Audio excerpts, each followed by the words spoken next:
붉은 목화나무 아래에서 김미숙은 하루의 시작을 늘 같은 풍경으로 맞는다. 버스 안 강가 옆 오래된 기와집 앞마당 그 한쪽에서 우뚝하게 솟은 붉은 목화나무 아래에 앉아 찬바람을 맞으며 물끄러미 하늘을 올려다본다. 목화나무 위로 불그스름한 해가 스며든다. 나무 밑에는 남편이 생전에 남긴 돌 벤치가 있다. 그 위에 앉아 미숙은 조용히 속삭인다.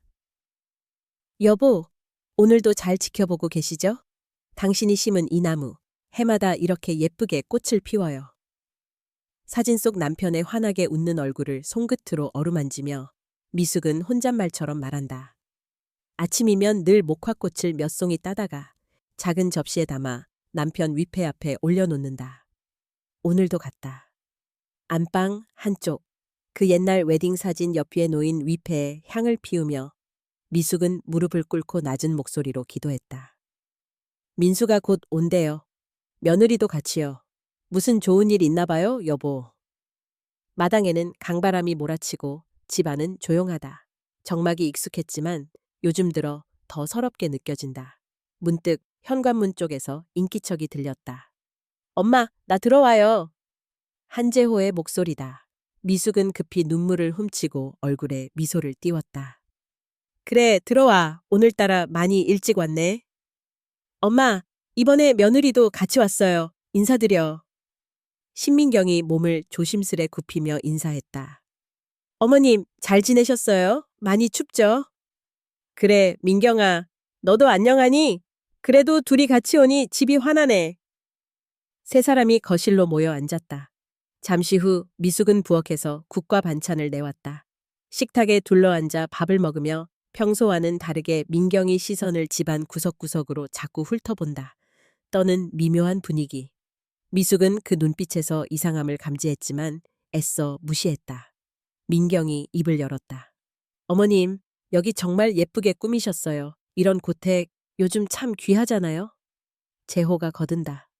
엄마, 집 넓으니까 혼자 있으시기엔 좀 그러시죠? 미숙은 젓가락을 내려놓고 웃으며 대답했다. 그래도 여기가 익숙해서. 뭐 어차피 다 너희 아빠랑 내가 손수 만든 집 아니겠니? 재호는 잠시 망설이다가 본론을 꺼냈다. 엄마, 사실 오늘 우리 진지하게 얘기하려고 왔어. 미숙의 표정이 굳어진다. 민경이 잽싸게 덧붙였다. 요즘 강가집 값이 워낙 오르고 있다면서요? 어머님 여기 혼자 계시니까 혹시 불안하지 않으세요? 그러지 말고 아예 저희랑 한 집에서 함께 살면 어떠세요? 재호가 팔짱을 끼며 말했다. 엄마, 우리 이번에 아파트 아주 좋은 분양. 자리가 있다고 들었어. 위치도 좋고 교통도 편해.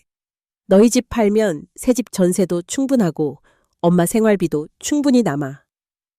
식탁 위에 무거운 정적이 깔렸다. 미숙은 천천히 말했다. 내 아버지 돌아가시고 나서 여길 지키고 있는 것도 나한텐 큰 힘이었어. 하루하루 그리우면서도 살아야 한다고. 이 집이 없으면 내가 기댈 데가 어디 있을까 싶었지. 민경은 더 다정하게 팔을 잡는다. 어머님, 저 정말 한 번만 믿어보세요. 아파트 생활은 얼마나 편한지 몰라요. 보일러도 좋고 관리도 쉽고 혼자일 필요도 없고요. 어머님은 부엌에 들어가실 일도 없도록 제가 다 할게요. 미숙의 눈가가 붉어졌다. 그럼 내가 너희랑 지내도 괜찮겠니? 그럼요, 닌요, 어머님. 친정엄마 생각하면 마음이 짠해서 저 진짜 잘할 거예요. 대화 끝에 미숙은 가능성을 조금씩 생각하게 된다. 그러나 불안은 가시지 않는다. 그날 밤 미숙은 마당에 홀로 나와 목화나무 밑에서 오래도록 앉아 있었다. 강바람이 부딪히는 소리에 집안의 씁쓸한 침묵이 더 크게 다가온다. 그때 창문 건너로 무심코 들려오는 소리. 가격 좋다. 엄마만 설득하면 된다니까? 속삭이는 재호의 목소리에 미숙은 가슴 한구석이 저릿하다. 다음 날 집을 둘러보며 미숙은 자신보다 오래된 가구와 남편의 손때 묻은 물건들을 하나하나 만져본다. 어찌나 애틋한지. 마치 그 자리에서 시간이 멈춘 듯하다. 점심 무렵 다시 재호와 민경이 찾아온다. 이번에는 노골적으로 부동산 계약서를 내민다. 엄마, 이것만 사인해주면 돼. 진짜 아파트 좋은 자리 못 잡으면 후회할걸? 미숙이 망설이고 있자 민경이 추가로 말한다. 어머님, 이렇게 고생하시게 하고 싶지 않아요. 저희가 앞으로 얼마나 잘하는지 꼭 보여드릴게요. 미숙의 손이 떨린다. 눈물이 흐르지만 이를 악물고 날카롭게 묻는다. 집 팔고 나면 내 자리는 어디 있니? 재호는 잠시 당황하다가 억지로 미소 짓는다. 엄마, 무슨 말이야? 당연히 우리랑 한 집이잖아. 민경이 마지막 칼을 꽂듯 말한다. 어머님은 우리 가족이에요. 그리고 꼭 약속드려요. 절대 홀로 두지 않겠다고. 강압과 달콤함 사이 미숙은 결국 계약서에 사인한다. 문이 닫히고 두 사람만 남자, 민경과 재호는 저음으로 속삭인다. 잘 됐어. 이제 시작이야. 강가 땅값 오르는 거 알지? 그 소리 한켠에서 굽은 등이 더 굽어진 미숙의 그림자가 길게 들이운다. 그날 밤 남편의 영정 앞에서 미숙은 오열한다. 여보, 왜 나만 남겨두신 거예요? 나한테 무슨 일이 일어나고 있는 건지, 왜 믿는 가족한테도 이렇게 불안해야 하는 건지. 나 정말 자신이 없어요. 당신이라도 곁에 있다면. 눈물, 그리고 또 눈물. 하지만 멀리 마당 붉은 목화나무 아래에 남편이 조용히 웃고 있는 모습이 보인 것만 같다. 집 열쇠와 거짓된 약속 버스한 강변의 바람은 여전히 차가웠다. 김미숙은 문득문득 집 안 여기저기를 돌아보며 손길을 뻗었다. 사랑채 구석에 있는 오래된 문갑, 안방 서랍 속에 남편이 남긴 손편지, 주방 찬장에 곱게 덮인 자주 쓰는 밥그릇까지 모든 것이 그와의 세월과 추억 그 자체였다. 하지만 그 소중했던 공간 곳곳에 낯선 손길이 닿기 시작했다. 토요일, 재호와 민경은 덜컥 집을 찾아왔다. 민경은 특유의 상냥한 표정으로 미숙을 맞았다. 어머님, 날씨가 쌀쌀하네요. 저희 왔어요? 재호는 주차장에서 뭘 열심히 들고 온다. 잠시 뒤 미숙 앞에 낯선 남자가 서 있다. 부동산 중개사장이었다. 안녕하세요, 어머니. 재호 씨한테 얘기 많이 들었습니다. 요즘 이 구역은 집값이 아주 많이 올랐습니다. 지금 내놓으시면 금방 계약 성사됩니다. 미숙은 뒤통수가 얼얼해졌다. 이렇게 빨리 일을 벌일 줄은 몰랐다. 이렇게까지 서두를 필요 있겠니? 그녀가 조심스럽게 물었다. 민경은 오히려 더 가까이 앉았다. 어머님, 저희가 그래서 이번에 약속 드리려고요. 집 팔고 새 아파트에 같이 사시면 어머님은 아무 걱정 없이 편하게 지내실 수 있어요. 집안일은 제가 다 하고 좋아하시는 국이며 반찬 매일같이 따뜻하게 해드릴게요. 재호는 부드러운 눈빛을 흐기며 거둔다. 엄마, 우리 솔직히 지금 이 집 너무 낡았잖아. 유지비만 나가지. 큰 마음 먹고 한번 바꿔야지. 그리고 솔직히 혼자 계시면 계속 걱정될 수밖에 없다. 응? 미숙은 잠시 먼 산을 바라봤다. 멀리 목화나무가 붉게 흔들렸다. 여보, 이 집 팔아버려도 괜찮을까요? 속으로만 되뇌며 손을 꼭 쥐었다. 중개사는 효율적으로 말했다. 어머니, 오늘만 해도 두세 팀 보여드릴 수 있습니다. 시세 최고 금액 약속드릴게요. 미숙의 손이 떨리기 시작했다. 한편 민경은 더욱 달콤한 목소리로 속삭인다. 가족끼리 뭘 그렇게 고민하세요? 어차피 언젠간 우리한테 남기는 건데 미리 같이 사는 게 훨씬 좋아요. 어머님도 저희랑 정말 행복하게 사실 수 있다니까요. 불현듯 남편의 숨결이 머리칼 너머로 스쳐 지나가는 듯 했다. 재호가 서류 뭉치를 내민다. 엄마, 여기 이름만 사인하시면 돼. 나머지는 내가 다 돌볼게. 서류 앞에서 미숙은 손톱 밑이 바짝바짝 말라갔다. 망설이며 중얼거린다. 정말 앞으로 내 걱정은 하나도 없겠지? 거짓말 아니지? 그 순간 민경의 얼굴이 잠깐 굳었지만 금세 환한 표정으로 돌아왔다. 물론이죠. 어머님만 믿어주시면 돼요. 절대 섭섭하게 안 해드릴게요. 그녀는 미숙의 손등을 꼭 잡는다. 부탁드려요. 저도 진짜 엄마처럼 모시고 싶어요. 그 말에 미숙은 그만 굴복해버렸다. 펜을 들어 조용히 서명했다. 서명을 마친 뒤 중개사는 곧바로 집 열쇠 복제 이야기를 꺼냈다. 계약 진행 위해 잠깐 열쇠 좀 받을 수 있을까요, 어머니? 일단 열쇠만 주시면 저희가 알아서 출입 챙길게요. 미숙은 뱃속 한쪽이 쿡쿡 쑤셨다. 하지만 민경의 간절한 눈빛에 또 흔들린다. 걱정 마세요, 어머님. 저희가 지켜드릴게요. 미숙은 천천히 금속 열쇠를 건넸다. 그 차가운 느낌이 손끝에 남아 꼭 잡았던 손을 품에 넣고 오래도록 움켜쥐었다. 집안 구석구석을 돌아다니는 중개사와 뒤에서 웅성거리는 재호와 민경의 눈빛을 미숙은 무거운 마음으로 지켜본다. 저녁 두 사람은 떠나면서 미숙에게 귓속말을 남긴다. 민경이 속삭인다. 이제 시작이에요, 어머님. 우리 진짜 가족 될 수 있을 거예요. 재호가 빙긋이 웃는다. 걱정 붙들어매. 우리 이제 다 같이 행복하게만 살면 돼. 문이 닫히자 한바탕 싸늘한 침묵만이 집안을 맴돌았다. 혼자 남은 미숙은 마당으로 나섰다. 어스름한 저녁 붉은 목화나무 아래에서 하늘을 올려다보며 눈을 껌뻑였다. 여보, 정말 잘한 선택일까요? 내 모든 걸, 우리 추억까지 다 내줄 준비가 돼 있어야 하는 건가요?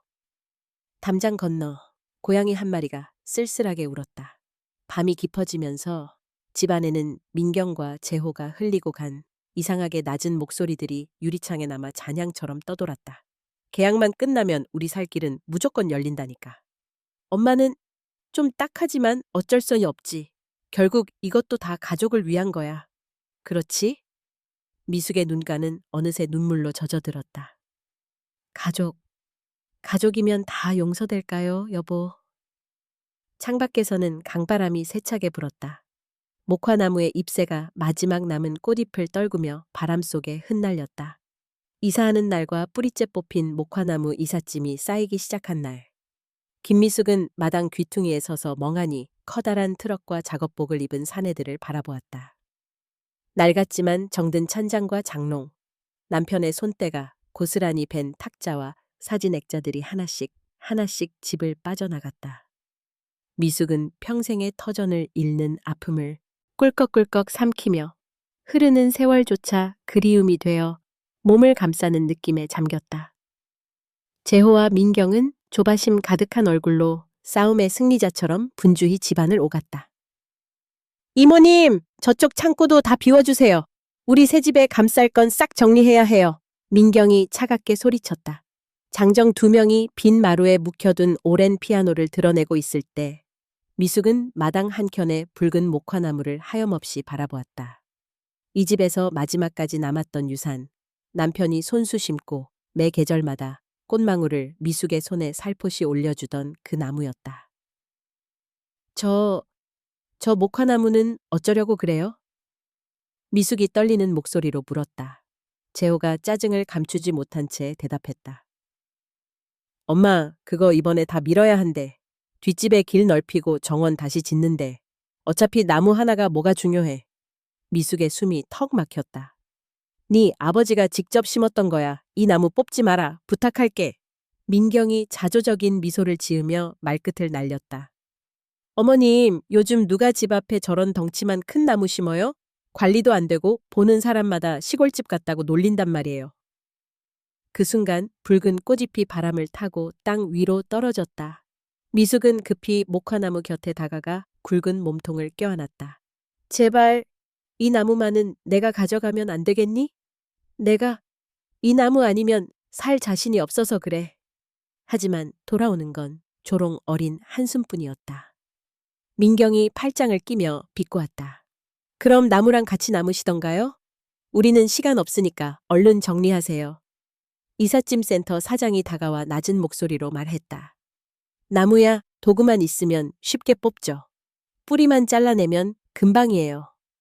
미숙은 손끝으로 나무 껍질을 쓰다듬으며 애타는 눈물을 흘렸다.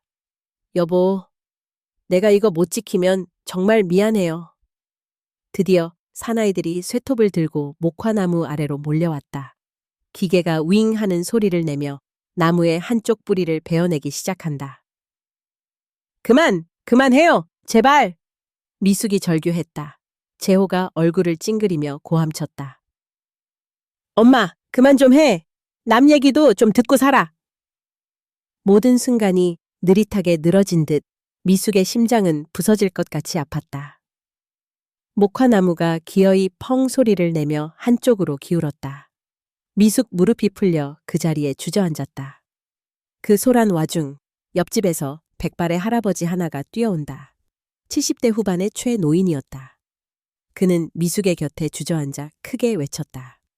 이 나무 네 아버지랑 네 어머님이 30년 전에 심은 거야. 이런 것도 모르고 네가 사람이냐? 재호는 노인을 무시하며 중얼거리다 집 안으로 쏙 들어가 버렸다. 민경은 할아버지를 노려보며 말했다. 노인네, 우리 사정에 상관 말아요. 최 노인은 미숙의 어깨를 감싸며 중얼거렸다. 순한 사람 괴롭히면 언젠가 벌 받는다. 겁먹지 마. 내가 꼭 도와줄게. 나무가 완전히 뽑히는 순간 미숙은 속옷까지 젖도록 눈물을 흘렸다. 손에는 남편이 마지막까지 치던 낡은 손톱깎이가 미세하게 남았다. 집안은 점점 비어갔다. 흙먼지와 추억이 섞인 방 안, 미숙은 마지막으로 아궁이에 손을 대보고 빈 벽을 조용히 어루만졌다. 마당 끝에서 목화나무 뿌리가 어지럽게 드러난 채 쓰러진 몸을 마지막 햇살 아래에 누인다. 낮밤이 뒤섞인 시간, 미숙은 이제 남이 되어버린 곳을 등지고 트럭에 오른다.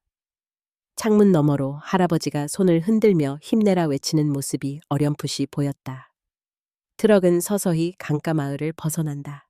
마지막까지 붉은 꽃잎 둘러싼 나무 그루터기 위로 파란 새 한 마리가 날아와 앉았다.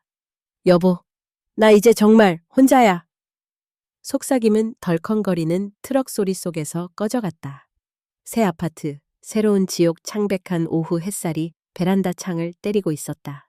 김미숙은 멍하니 반짝이는 세면대, 눈이 시릴 만큼 하얗게 칠해진 벽, 낯선 플라스틱 냄새와 번쩍거리는 조명을 바라보았다. 새 집이라기엔 너무 차가웠고 집이라기엔 너무 낯설었다.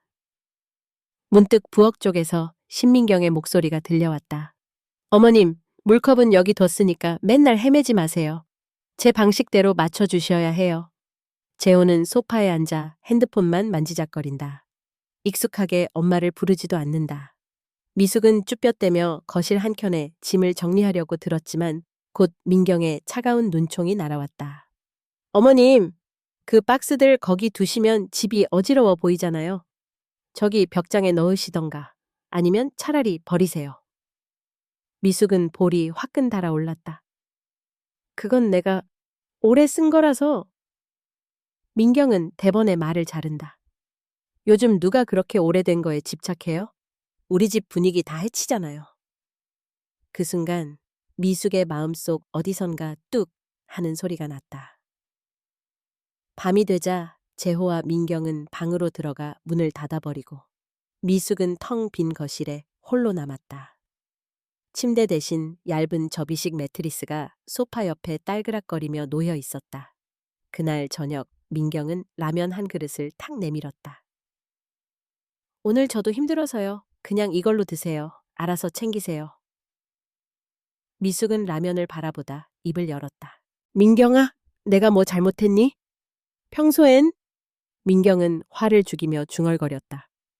어머님, 제가 뭐 잘못한 거라도 있나요? 저도 제 생활이 있는데 너무 기대하지 마세요. 한동안 거실에는 TV 소리만 울렸다. 며칠 뒤부터는 민경의 언행이 더욱 날카로워졌다. 화장실에서 씻고 나오자 민경이 팔짱을 끼고 코를 찡그린다. 어머님, 이불에서 무슨 냄새가 나요? 저희 집에서는 그런 노인 냄새 싫거든요. 제발 환기 좀 제대로 하세요. 순간 미숙은 속이 뒤집히는 기분이었다. 냄새? 내가 미안하다. 앞으로 더 신경 쓸게. 어느 날 오후 미숙이 작은 휴대용 라디오로 음악을 듣고 있는데 민경이 소리쳤다. 어머님, 그 소리 좀 줄여주세요. 애들처럼 시끄럽게 하면 어떡해요? 여기선 모든 게 저희 방식이어야 한다니까요. 재호는 늘 민경의 편만 들었다. 엄마, 이제 여긴 민경이랑 나랑 사는 집이야. 좀 서로 맞춰가면 안 돼?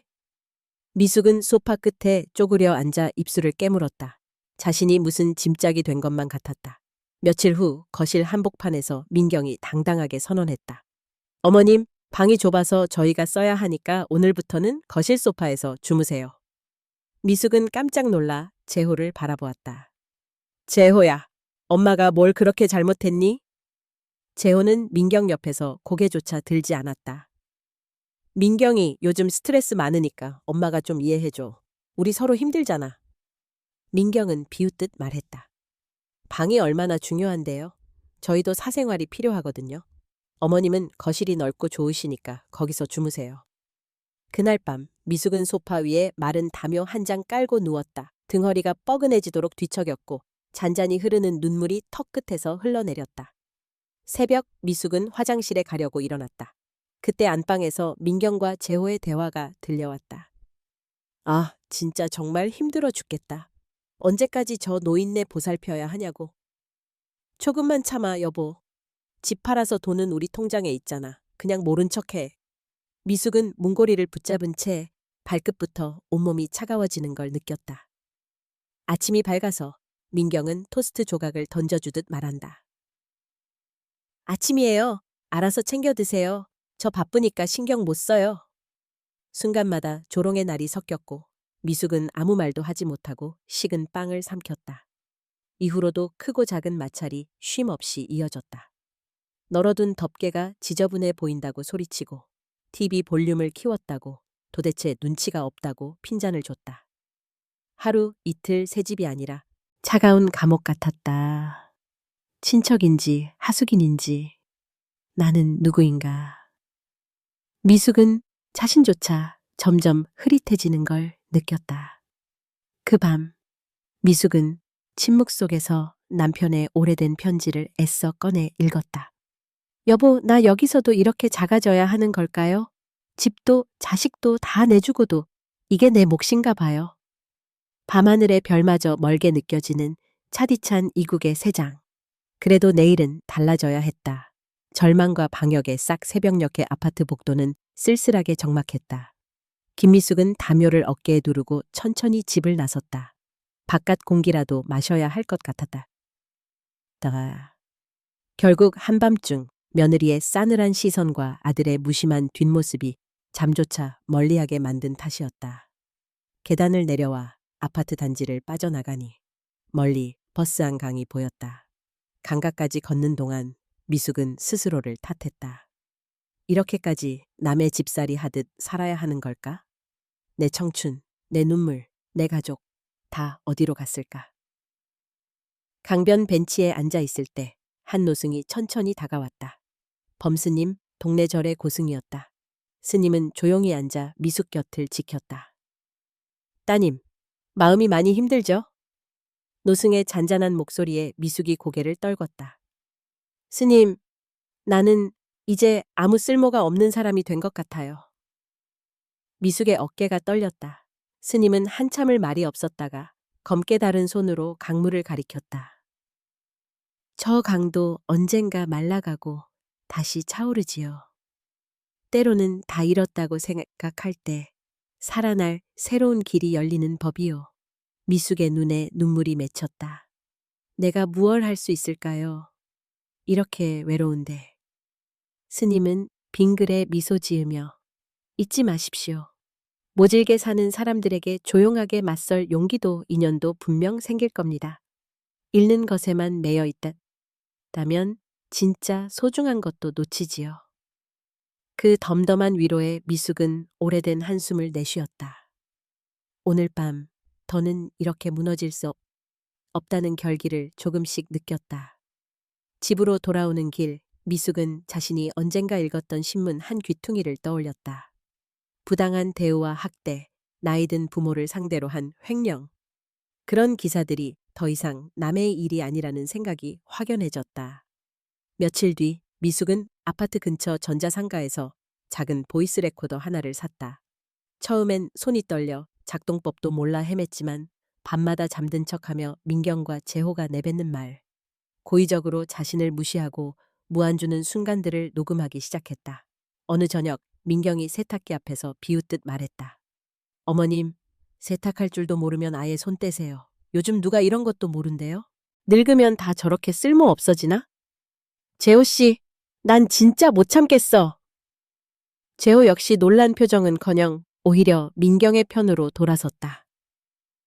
엄마, 민경이도 힘드니까 좀 알아서 해. 내가 사는 집이 이렇게 숨 막히는 건 또 처음이네. 그 이야기를 조용히 녹음하는 순간 미숙의 가슴엔 이상하게 뜨거운 것이 올라왔다. 아직 끝난 게 아니야.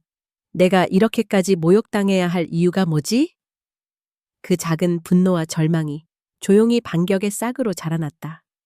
다음 날 아침, 미숙은 일부러 늦장 부리며 짐을 정리하다 민경에게 강하게 쏘아붙였다. 너, 나한테 아직도 며느리 노릇할 자격 있다고 생각하니? 민경이 흠칫 놀라며 나를 세웠다. 뭐라고요? 지금 저한테 화내시는 거예요? 그래, 네가 한 짓들 다 기억하고 있어. 네가 날 어떻게 무시했는지, 네가 어떤 말로 내 마음을 짓밟았는지 나 절대 잊지 않아. 순식간에 거실 공기가 얼어붙었다. 재호가 달려와 중재하려 들었다. 엄마! 제발 그만 좀 해. 여기서 또 싸우면 정말 엄청난 일 생길 줄 알아. 미숙도 처음 보는 얼굴로 소리쳤다. 도대체 누구 덕에 네가 이런 집에서 이런 인생을 좀 편하게 살고 있는데? 너희가 나를 이렇게 대접할 자격이 있어? 분노에 찬 목소리, 격렬한 숨소리, 싸늘한 정적. 순간 민경이 미숙을 밀쳐내며 비웃었다. 어머님, 늙으면 좀 조용히나 살지 왜 이렇게 피곤하게 구세요?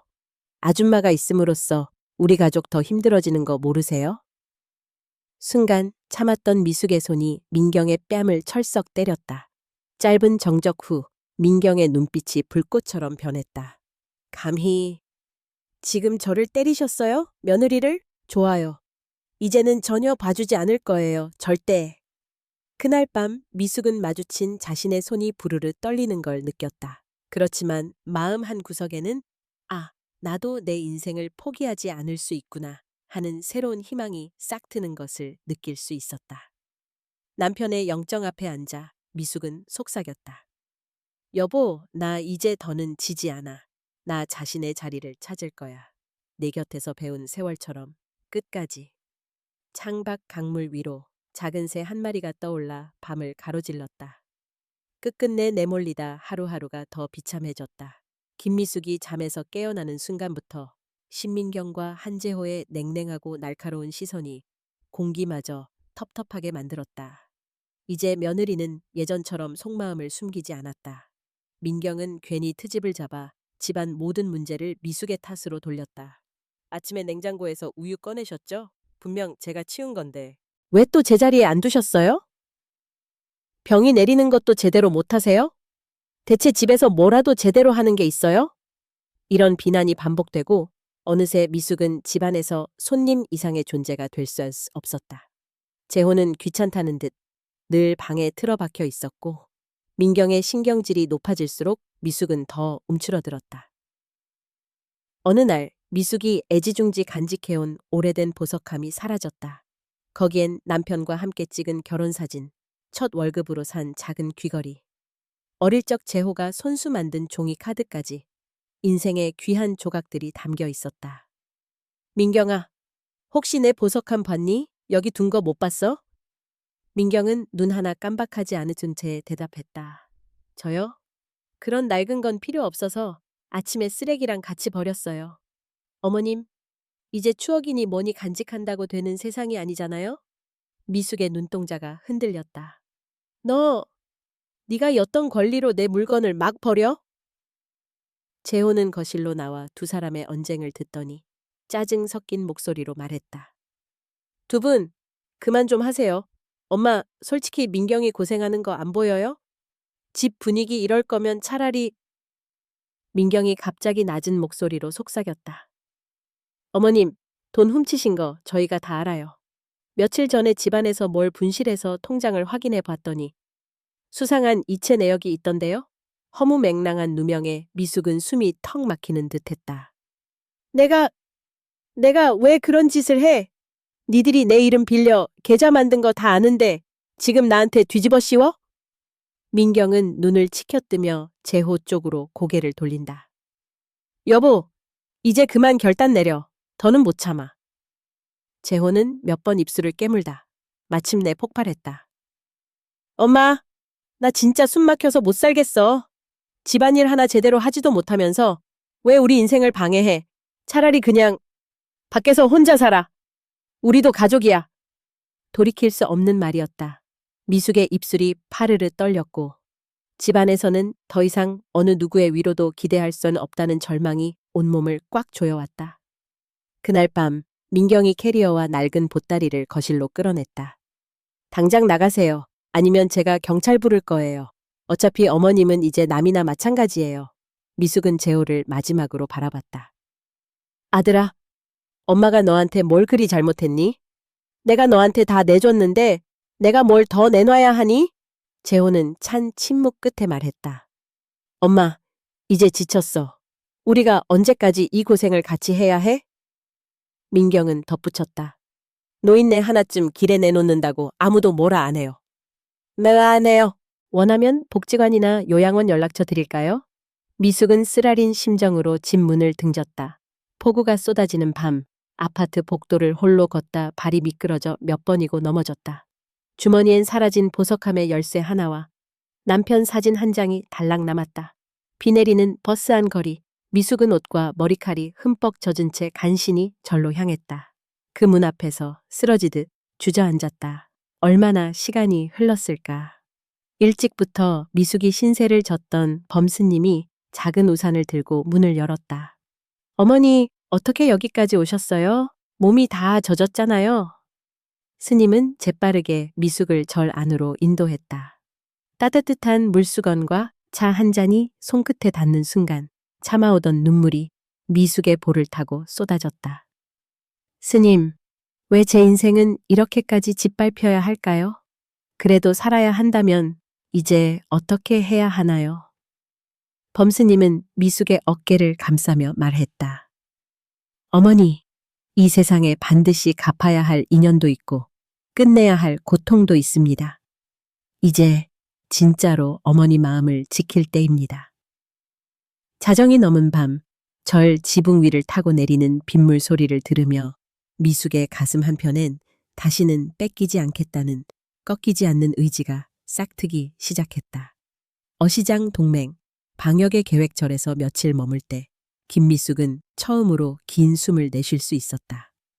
비록 몸은 지쳤지만 더 이상 며느리의 핀잔에 아들의 침묵에 조심스레 걸어야 할 좁은 집도 없었다.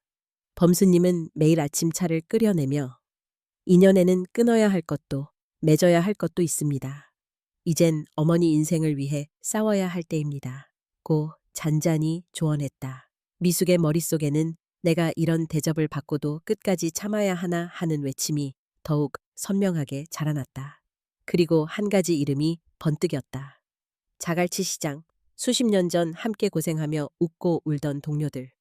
며칠 뒤 한낮의 자갈치 어시장은 여전히 북적거리고 생선 냄새가 진동했다. 미숙은 시장의 골목을 조심스럽게 걸었다. 노점마다 반가운 얼굴들이 보였다. 김씨 아주머니, 삼촌뻘의 최씨, 언젠가 자신이 아픈 아이 병원비를 대신 내줬던 희자 이모. 어머, 이게 누구야? 김미숙? 네가 어찌 그 꼴이 됐노? 무슨 일이고? 희자 이모가 퉁명스럽지만 정겨운 말투로 미숙을 끌어안았다. 이모, 나 방 한 칸도 내 것이 아니게 됐어. 자식이란 것들이 내 등쳐먹고 문 밖으로 내쫓더라. 가게마다 소문이 삽시간 퍼졌고 여러 아주머니와 삼촌들이 따뜻한 국 한 그릇, 밥 한 덩이씩을 건넸다. 누군가는 못 사는 시절 은혜 갚을 날이 오네. 하며 미소 지었다. 그래, 우리 미숙이 옛날에 우리 아들 학교 등록금 보태준 거 우리 아직도 기억한다. 이번엔 우리가 너를 도와주마. 가만 안 있을 기다. 맞다. 법적으로든 뭐든 방법이 있을 기라. 증거라도 있으면 싸울 수 있지 않나. 요즘은 목소리 녹음해도 법정서 써먹는다며. 불끈 힘이 솟은 미숙은 자신이 녹음해두었던 민경과 재호의 모욕, 협박, 돈에 대한 속셈 등 생생한 음성 파일을 다시 꺼내들었다. 이런 것들도 증거가 될까? 미숙이 조심스레 희자 이모에게 보이스 레코더를 건넸다. 이거 충분하지? 네가 우리 힘으로 모을 수 있는 증거는 다 모아줄게. 시장 아주머니와 삼촌들은 민경과 재회에 대해 동네 여기저기 수소문도 하고 그들이 했던 말과 행동에 대해 증언해줄 사람도 찾아냈다. 심지어 자갈치에서 물건을 대던 아저씨 한 명이 며느리랑 아들이 미숙이 재산 가지고 자기들끼리 흥정하더라 했던 장면을 직접 봤다며 증언하겠다고 나섰다. 희자 이모는 미숙의 등을 두드리며 말했다. 미숙아, 우리 미친 척하고 크게 한판 붙자. 남의 손에 쥔 네 삶 다시 되찾아라. 네 혼자만 당하고 살 거 없잖아. 다음 날 시장 한쪽 식당에서 미숙의 오랜 동지들이 모였다. 이 증거들 모아 법률 상담부터 받아야지. 요즘에는 무료 상담도 많다 카더라. 맞다! 아예 기자한테 제보하는 방법도 있어. 세상 억울한 일 숨기지 말고 다 까발리자. 며칠 뒤 미숙은 아주머니들과 함께 구청 상담소를 찾았다. 상담사는 녹음 파일을 꼼꼼히 듣고 기초생활보호 신청과 함께 친권 침해, 사기 혐의까지 조사 의뢰서를 써주었다. 법적 조언을 얻으니 미숙의 어깨는 한결 가벼워졌다. 이젠 도망만 다니지 않을 거야. 불쌍하다고 움츠리지 않을 거야. 자갈치 동지들이 모은 증거 파일, 몇 장의 녹화된 영상, 시장 상인들의 진술까지 모두 한데 모여 큰 힘이 됐다. 늦은 밤 미숙은 희자 이모와 시장 골목에서 복국 한 그릇을 나누며 말하였다. 고마워요. 정말 고마워. 내가 살면서 이렇게 따뜻할 줄 몰랐다. 희자 이모가 씩 웃었다. 진짜 힘든 건 이제부터다, 미숙아. 이제 네가 직접 네 삶 다시 되찾아야지. 어시장 어귀에 김이 모락모락 피어오르고 바람 섞인 저녁 햇살이 시장의 골목마다 내려앉았다. 내 인생은 아직 끝난 게 아니야. 이제 진짜로 맞서 싸울 차례다. 미숙의 마음 한가운데 드디어 단단한 다짐이 뿌리를 내렸다. 거실의 대결 초가을의 공기가 아파트 복도까지 스며들던 날, 김미숙은 어시장 동지들의 격려와 시장 사람들의 진술, 그리고 손에 꼭 쥔 녹음기를 가지고 아들의 집 앞에 다시 섰다. 그동안 당했던 모욕, 버림받던 기억이 한편엔 분노로, 한편엔 긴장감으로 번졌다. 하지만 등 뒤엔 시장 동지들, 절 스님의 위로, 자신에게 남은 마지막 자존심이 있었다. 거실에 들어서니 신민경과 한재호는 미숙이 돌아온 것을 예상하지 못한 눈치였다. 민경이 얼굴을 찡그리며 불쑥 물었다. 어머님, 오시기로 한 적 없잖아요?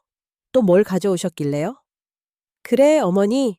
우리 이제 서로 얼굴 볼 일 없었으면 좋겠다고 했잖아요.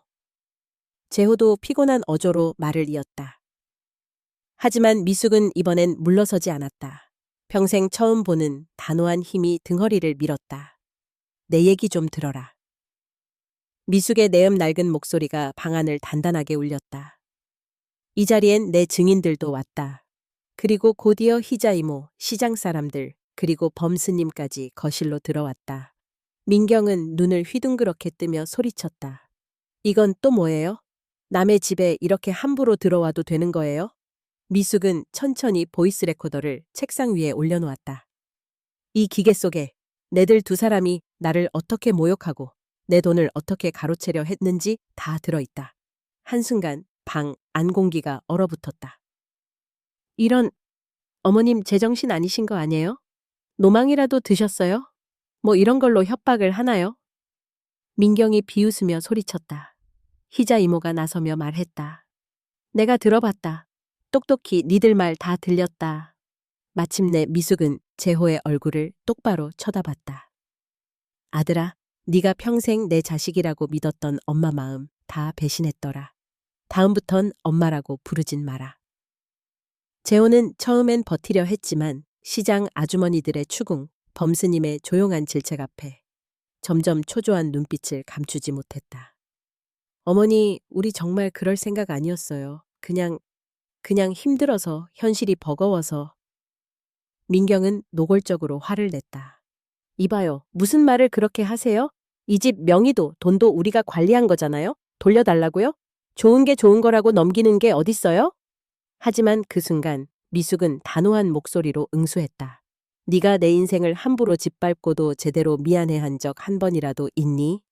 나는 다 잃더라도 너희한테 더는 지지 않아. 이제 내 목소리, 내 자존심 끝까지 지킬 거야.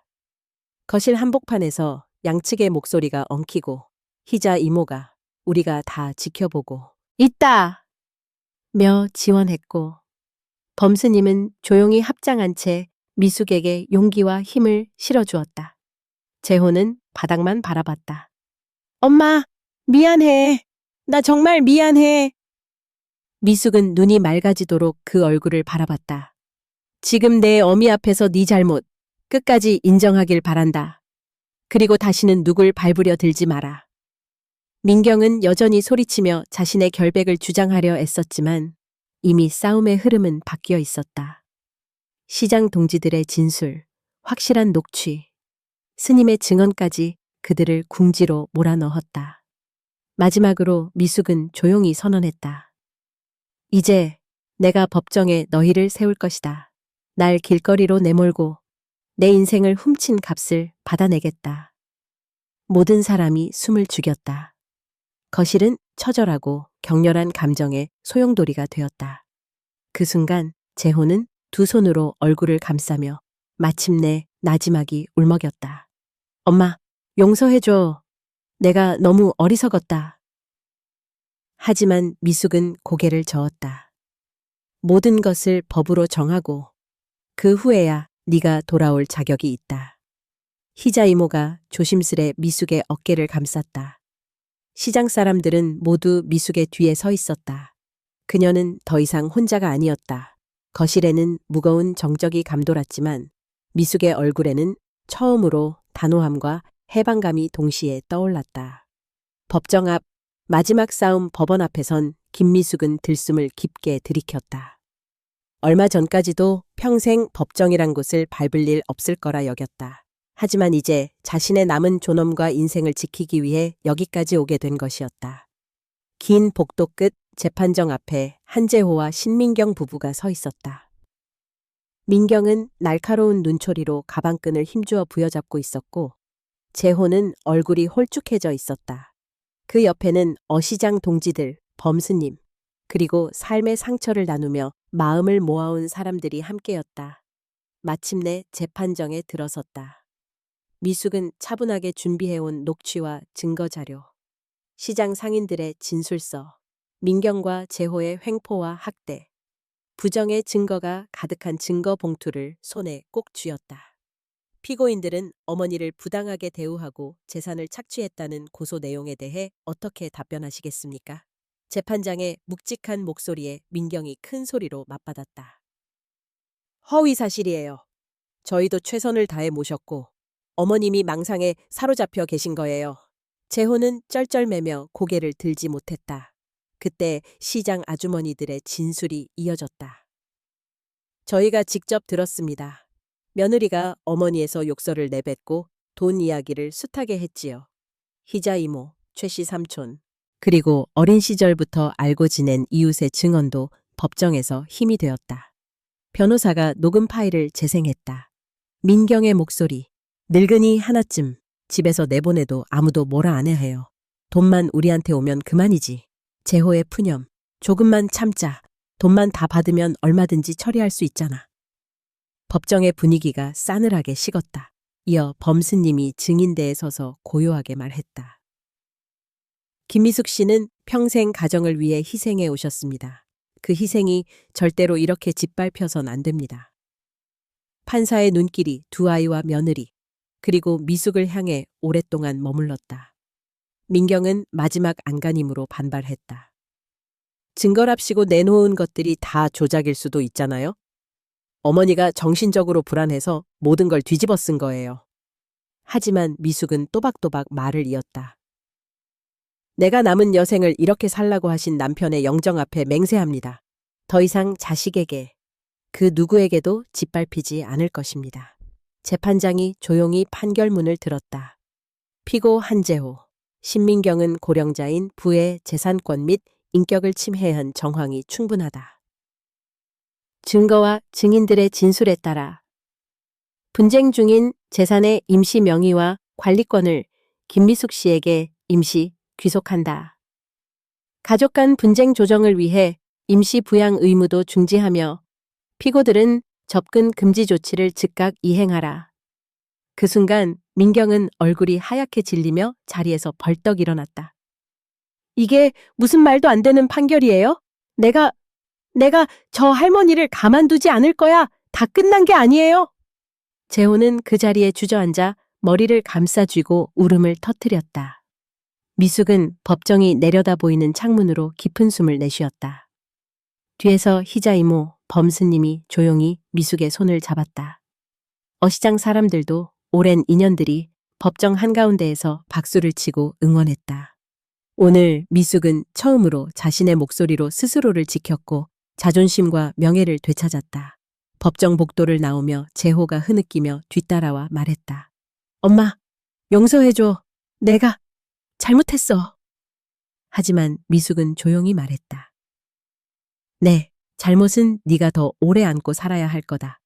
난 이제 내 인생을, 내 존엄을 잃지 않으려 한다. 그 목소리는 슬프지만 더는 흔들리지 않았다. 햇살이 법원 유리창을 스치며 쏟아졌다. 마지막 싸움은 끝이 났다. 하지만 미숙의 진짜 봄은 이제 막 시작되고 있었다. 가오나무 그늘 아래 판결과 내려놓는 인생 모든 법정 싸움이 끝난 뒤 김미숙은 다시 강변으로 발길을 옮겼다. 가을빛이 완연히 내려앉은 버스 안 강둑, 멀리서 어린 시절 뛰놀던 동네 아이들 소리가 들렸다. 그곳에는 이제 거대한 가오나무의 줄기는 잘려나가 시커먼 뿌리만 남아 있었다. 미숙은 그 앞에 천천히 앉았다. 고요한 정적, 마치 남편과 아이들이 모두 그 아래 모여 식구가 되는 듯한 환상이 머리를 스쳤다. 무수한 기억과 상처, 사랑과 배신이 교차했다. 그때 범스님이 조용히 다가와 옆에 앉았다. 스님은 언제나처럼 담담한 그러나 깊은 미소로 미숙을 바라보았다. 많이 힘드셨지요? 고통의 끝에 다시 이곳에 오신 건 인연입니다. 미숙은 조심스럽게 웃으며 대답했다. 지금은 많이 시원합니다. 그동안 움켜쥔 것들이 그저 허무했다는 생각이 드네요. 가오나무도, 집도, 돈도 사실 아무것도 아니었어요. 스님은 한참을 침묵하다 천천히 말을 이었다. 사람이 가진 그늘이 깊으면 그 아래서도 꽃이 피기 마련입니다. 이제는 여기서 삶을 새로 시작해 보세요. 그 순간 오랜만에 자갈치 시장의 친구들이 강둑에 모여들었다. 희자 이모가 늙은 손을 내밀었다. 미숙아, 이젠 우리랑 같이 살아. 네 혼자 아플 때는 언제고 이제는 네가 우리 곁에 있어주라. 그 따스한 말에 미숙은 속절없이 눈물이 났다. 내가 지금껏 받은 상처 너희들도 다 품어준 거잖아. 고마워. 정말 고마워. 한참 뒤 미숙은 가방에서 남편의 영정 사진과 아들과 함께 했던 어린 시절 사진, 그리고 몇 장 남은 유품들을 꺼내 들었다. 하나하나 바라보며 미숙은 속삭였다. 여보, 이제 나는 당신 뒤에 숨지 않고 내 인생 끝까지 온전히 살아볼게요. 우리 아들도 이젠 나 없이 자기 인생을 살아야 하겠지. 마지막으로 유품을 모아 강바람에 태웠다. 연기가 하늘로 떠오르는 찰나 마치 가슴 아래 눌려있던 밤이 조금씩 풀리고 있었다. 며칠 후 법원의 판결문이 집으로 도착했다. 김미숙 귀하, 귀하의 명예회복 및 민사상 손해배상 소송 결과에 따라 피고 측의 불법 행위를 인정, 손해 전액 지급 및 재산 회복을 명령함.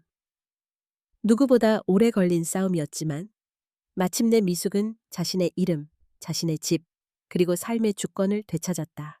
자식인 재호는 조심스레 전화를 걸어왔다. 엄마, 나 다시 시작할 수 있을까? 용서해 줄 수 있어? 미숙은 오랜 침묵 끝에 이젠 내 몫이다. 엄마는 내 몫을 찾으려 했던 것뿐. 다만 다시는 내 앞에서 거짓말하지 마라. 라고 단호히 대답했다. 새벽 미숙은 친구들과 함께 다시 자갈치 시장에 나갔다. 굵은 손에 고등어를 들고 시장 골목골목을 걸으며 내 인생 내가 지킨다. 작은 목소리지만 생애 처음으로 자신 있게 웃었다. 희자 이모가 말했다. 지난날 다 끊어놔야 새 계절 오는 기다. 범스님도 고개를 끄덕였다. 모진 겨울이 지나면 반드시 봄이 옵니다. 누구도 그녀를 불쌍하게 여긴 채 안쓰러워하지 않았다. 모두 평등하게 친구로 동료로 가족으로 미숙을 품었다. 가오나무 뿌리 위로 아침 햇살이 내리자 미숙은 마지막으로 뒤돌아보았다. 자신처럼 상처 입은 가지와 뿌리가 언젠가는 다시 싹을 틔우리라는 희망이 생겼다. 새무리의 작은 새들이 뿌리에 내려앉았다. 오늘은 더 이상 울지 않고 웃으며 고요하지만 강인한 발걸음으로 미숙은 새로운 인생을 향해 걸음을 내디뎠다.